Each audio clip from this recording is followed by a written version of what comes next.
بسم الله الرحمن الرحيم. السلام عليكم ورحمة الله. مرحبا بكم من جديد في هذه الحصص الخاصة بمستوى الأولى بكالوريا.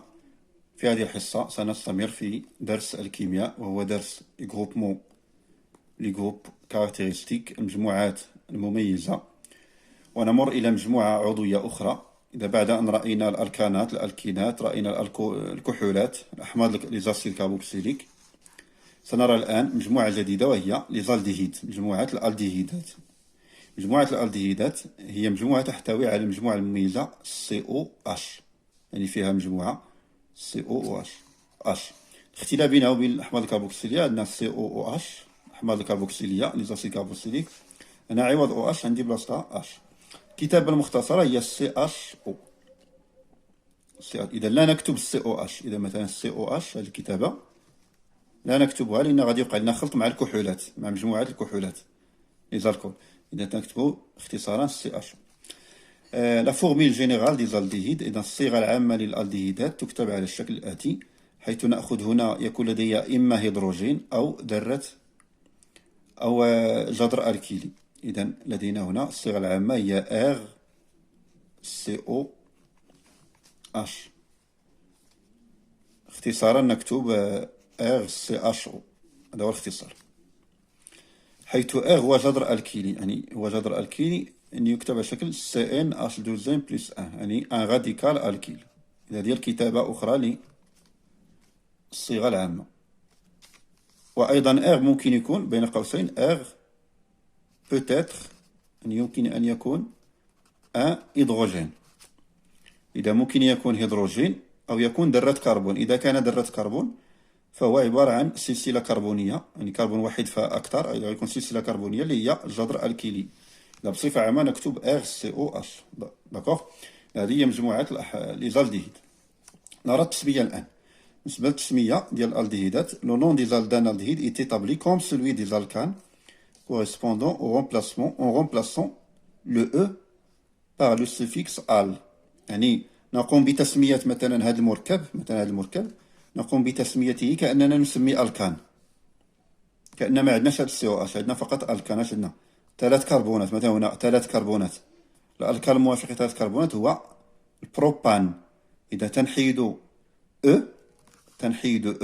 إذا تنحيد أو تنعوضها بآل. إذا لاحظوا معايا هنا مثلا 1 2 3، إذا on a l'alcane équivalent c'est le propane avec E. إذا شنديرو on supprime E، يعني نزيل E ونضع مكانها آل، بروبانال. إذا الاسم ديالو بروبان. إذا باللغة العربية تنحيدو، يعني ما تنحيدو والو، دوك عندنا بروبان تنضيفو ليها آل، بروبانال. مثلا هذا المركب 1 2 3، هنا عندنا CH3. إذا نختار أطول سلسلة، إذا هذا سيستين شين غاميفي، سلسلة متفرعة. نختار أطول سلسلة بشرط يكون فيها الكربون الوظيفي، هذا هو لو كربون فونكسيونيل. إذا هذا سي لو كربون فونكسيونيل، لو كربون فونكسيونيل هو هذا. إذا عندنا هذا هو الكربون الوظيفي، نبدا الترقيم دائما من الكربون الوظيفي مثل الأحماض الكربوكسيلية 1 2 3. إذا الاسم الرئيسي لو نون برينسيبال سي لو بروبان، تنضيفو ليها البروبانال. أسماء الجذور تنديروها قبل. إذا عندنا ان راديكال ميثيل و دوزيام كربون، إذا 2 ميثيل تنحيدو الميثيل بروبانال. إذا هذا 2 ميثيل بروبانال. إذا دائما عندي بروبانال، عندي آل في الآخر، ما عنديش رقم هنا، لأن دائما مجموعة COH أو CHO توجد في طرف الإكستريميتي. نشوفوا هذا المثال 1 2 3 4. أطول سلسلة هي هذه 1 2 3 4. إذا 4 يعني بيتان، تنسميو وتنضيفو ليها آل، بيتانال. هنا ان راديكال ميثيل و دوزيام كربون، إذا 2 ميثيل. إذا عندنا راديكال ميثيل، إذا 2 ميثيل بوتانال. داكور. إذا نمر إلى أمثلة أخرى بالنسبة للتسمية لكي نضبط التسمية جيدا. أنا أعطيكم هنا أمثلة أخرى، حاولت جمعها هنا أمثلة. إذا هي 8 أمثلة. إذا حاولوا توقفوا الفيديو، إذا نوقفوا الفيديو، حاولوا تفكروا فيهم، فكروا في التسمية ديال كل مركب من هاد الألديهيدات، ثم كملوا معايا الفيديو حتى الأخير إن شاء الله لكي تروا الأجوبة عن هذه الأمثلة. إذا نبدأ الآن على بركة الله. إذا بالنسبة للمثال الأول هو مثال بسيط. المهم بالنسبة للكتابة المختصرة نكتب ACHO ديال الكتابة المختصرة. إذا اسم الآن عندنا كربون واحد، إذا سي لو ميتان، تنضيفو ليه تنحيد أو تنديرو آل، ميتانال. إذا ميتان باللغة العربية تنضيفو فقط آل. نشوفو المثال الثاني. إذا شنو نمشيو تدريجيا، الصعوبة تدريجيا. 1 2 3. إذا هذا شفناه بروبانال. هذا شفناه قبل قليل. المثال الثاني 1 2 3. لاحظوا السلسلة ديما نبداو بهذه 1 2 3 1 2 3 4. إذا هذه أطول سلسلة لا بلو لونغ شين سي سيلا، هذه هي أطول سلسلة كربونية. إذا 1 2 3 4. الاسم الرئيسي هو بيتان، تنضيفو لها آل. الجذور هنا لاحظوا الترقيم هو هذا 2 3 4. إذا هناك ميثيل مع الكربون الثاني، إذا 2 ميثيل، 2 ميثيل بوتانال. نشوفوا المثال الآخر. On va voir le quatrième exemple. On a 1 2 3 4. 1 2 3 4. Donc la plus longue chaîne carbonée c'est celle-là. Donc on va prendre cette chaîne 1 2 3 4. Le nom principal c'est le butane. On lui ajoute al. On a un radical alkyle lié au troisième carbone. Donc toujours on numérote à partir du carbone fonctionnel. Il y a 1 2 3. Donc on a 3 méthyl butanal. C'est le 3 méthyl butanal. إذا لاحظوا عندنا هنا واحد الملحوظة هنا. On a ici 2 méthyl butanal. On a ici 3 méthyl butanal. إذا هاد جوج المركبات عندهم نفس الصيغة الإجمالية، la même formule brute. Si on fait la formule brute, on calcule le nombre de carbone. إلا حسبنا عدد الكربونات 1 2 3 4 5. Hydrogène 5 6 7 10. Celui-là 1 2 3 4 5.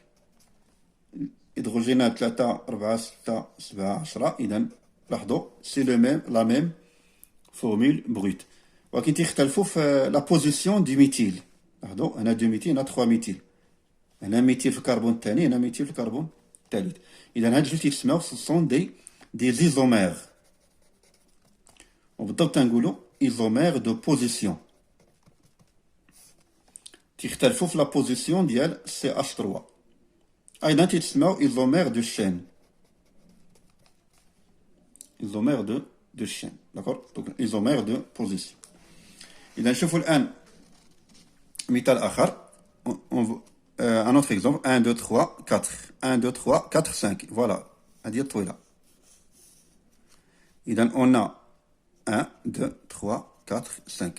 دونك دائما بداو بالاسم ديال السلسلة الرئيسية. 5 عندي ماذا؟ بنتان، تنضيف لها آل. كومبيان دو راديكال أون؟ إذا لدينا كم من جذر؟ عندنا جوج الجذور. إذا تنديرو الأول كاين في الكربون الثاني والثاني في الكربون الثالث. إذا تنديرو 2 3 ديميتيل. إذا الأو ما تنديروش. إذا جوج 3 ثنائي ميثيل بنتانال.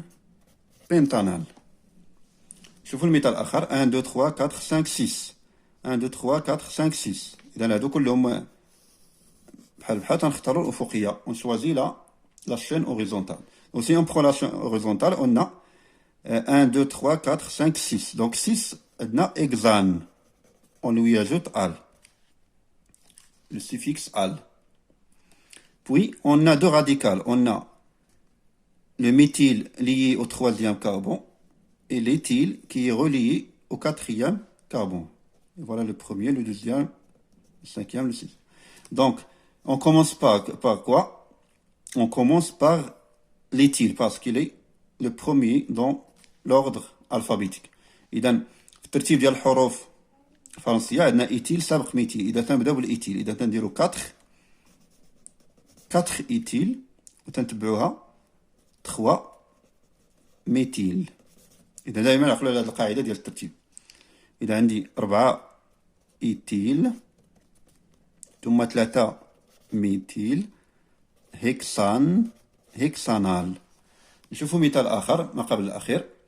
إذا عندي 1 2 3 4 1 2 3 4 1 2 3 4 وكاين عاوتاني 1 2 3 4 5. هذه طويلة ولكن ما تختاروش هذه.